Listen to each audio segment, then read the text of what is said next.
The Baroque priorities are text and rhythm. And music is a rhetorical art, so it's based on text. So now we're going to take an actual text and an actual tune and see how the fingering patterns, the good and bad fingers, actually work in practice. I'm going to take a very well-known melody, Green Sleeves, and just the first line of text there. Alas, my love, you do me wrong to cast me off discourteously.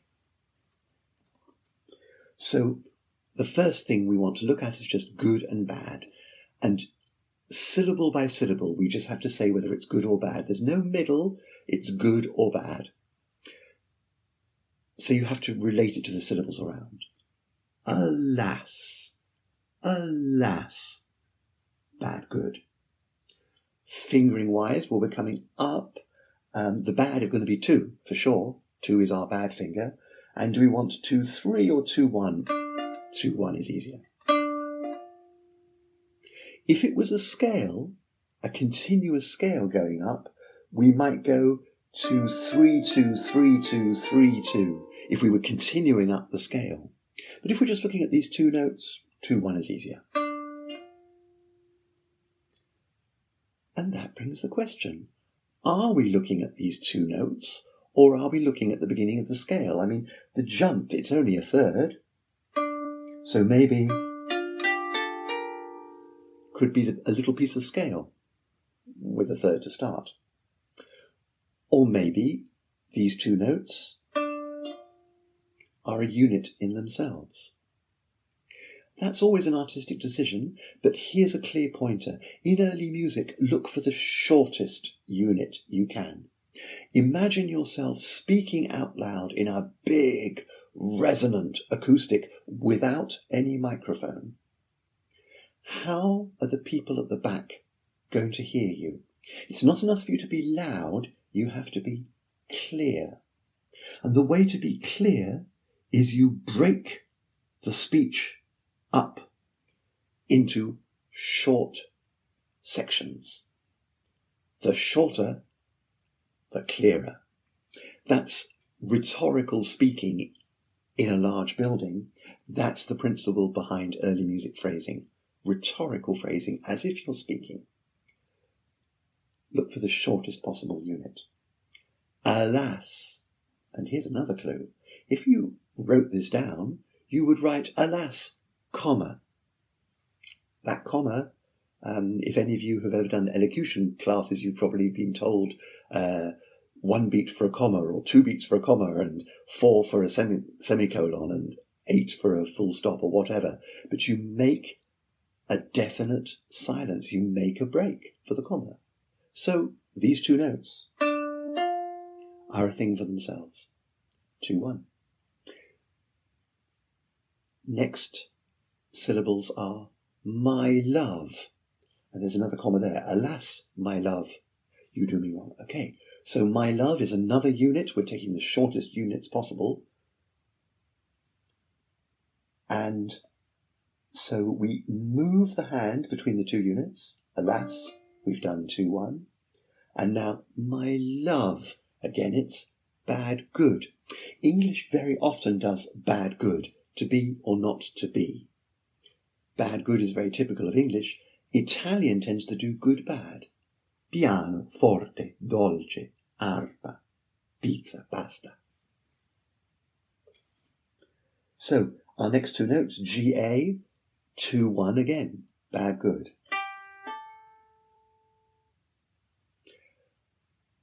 Now the next unit, you do.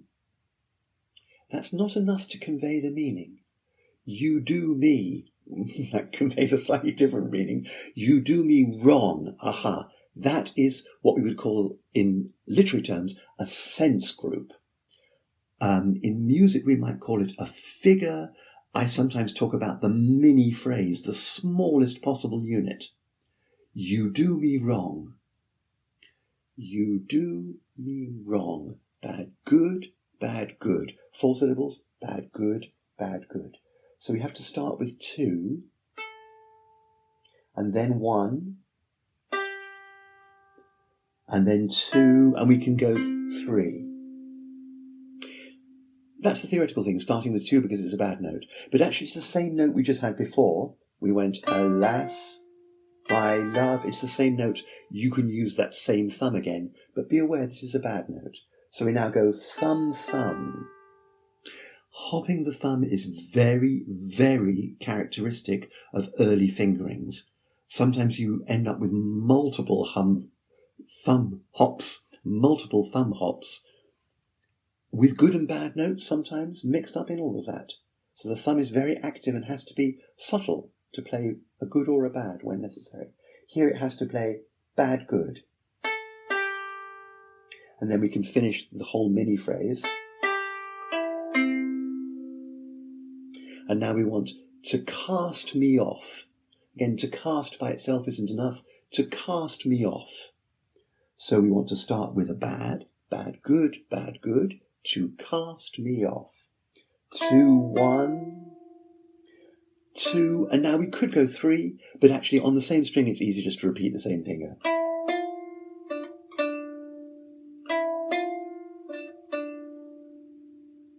And the last word, discourteously. So that's a unit, it's all one word, it's a long word. Discourteously, 4-syllable word. It's noticeable in the early 17th century that on the whole they use shorter words. To be or not to be? That's the question. There's 1 2-syllable word and everything else is monosyllables. Similarly with Dante, he doesn't use a lot of long words. It's simple words used to convey deep ideas. There's something similar in the music too. Simple principles that communicate deep emotions. So here we go, finishing up 2, 1, discourteously. 2, 3. So now we have the whole thing. Alas, 2, 1. My love, 2, 1. You do me wrong, hop the thumb, and 1, 2, 3. To cast me off, 2, 1, 2, 2. And the last word, discourteously, 2, 1, 2, 3.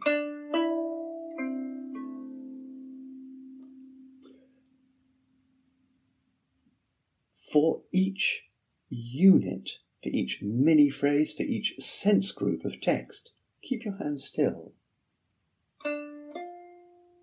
Don't move your hand, not yet. Now here's the comma. Now move your hand.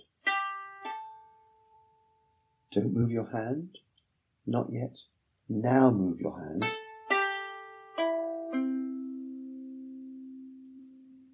Now you can move your hand.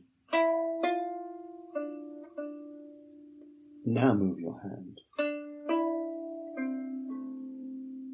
I'm playing a simple version of the tune. I'm playing it syllabically, just 1 note for each syllable, because we're working on syllabic text. The little decorative notes are ornaments. That's another chapter.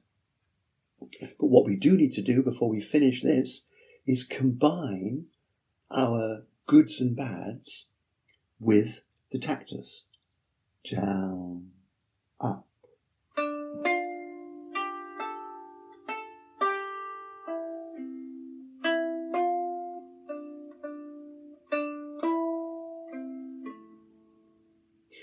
Now there's some more I'm doing to make this sound like text.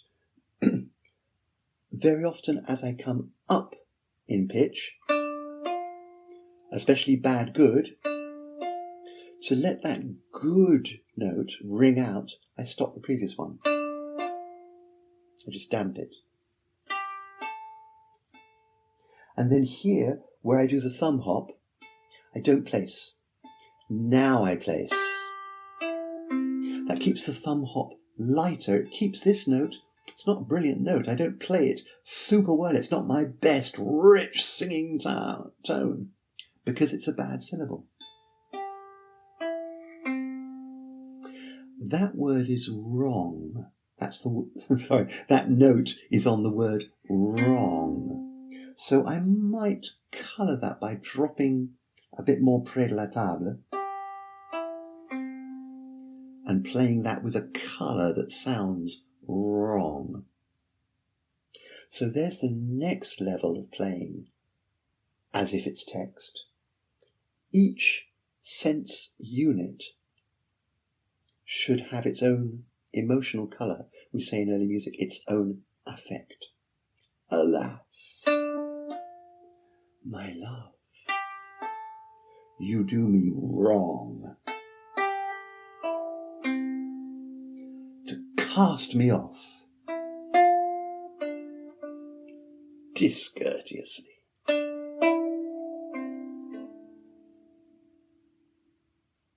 We can also imitate the actual sounds of the word.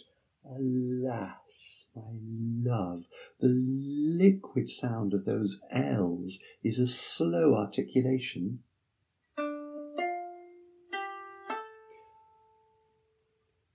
To do me wrong, that wrong is a very slow start. Wrong. Cast, that's more direct. Cast me off.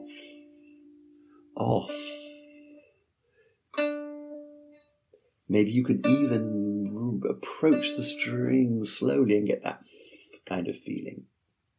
You can't literally imitate the sound of every single consonant with your fingers, but you can try. You can kind of pretend to yourself that you're doing it.